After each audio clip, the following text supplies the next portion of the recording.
in order not to pay the medical bills. The man brought all 4 children to the hospital.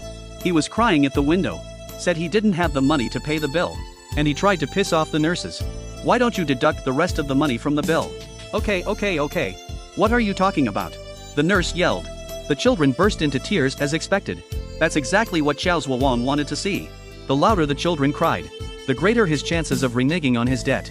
But when he turned his head, he saw that his eldest son was planning to run away. While the children were crying, auntie and uncle arrived. The uncle helped Yicheng up from the ground. Then he took out money to pay the bill for Xiao Zhuowan. Seeing that someone else had taken the blame, Xiao Zhuowan immediately stopped the children from crying. Don't cry.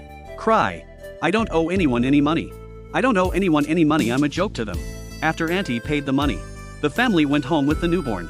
Of course Xiao Zhuowan didn't take the baby with him. He left him with his eldest son Yicheng. Yicheng asked him for money to buy milk powder.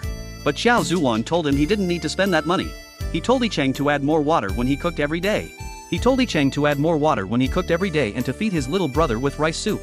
Yicheng followed her father's instructions. She made rice soup and put it in a bottle. Then she'll follow her mother's example. She fed her baby brother. Little Chi-Chi often woke up hungry at night. Yicheng would rush to take her out every time. Then she would continue to make rice soup and feed her. But in the morning, she had to go to school. She had to leave the baby in her father's care. Although Xiao Zhuowan was already a father of 4, Xiao Zhuowan has never brought up a child. In order to get rid of this burden, he called his sister-in-law in Yicheng. He asked her to take the children and raise them with her. His name isn't Chi in my family. If you want the child to have Chi's name, I don't have a problem with that. As long as we can get rid of this burden, I'll let Xiao Zhuowan give the child away. He'd be fine with that. Not to mention changing the family name.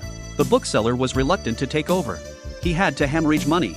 He promised to give the child $7 a month. So, Chi-Chi was placed in the foster home of his second aunt. She watched her take her brother away. Although he didn't want to let go, but there was nothing he could do.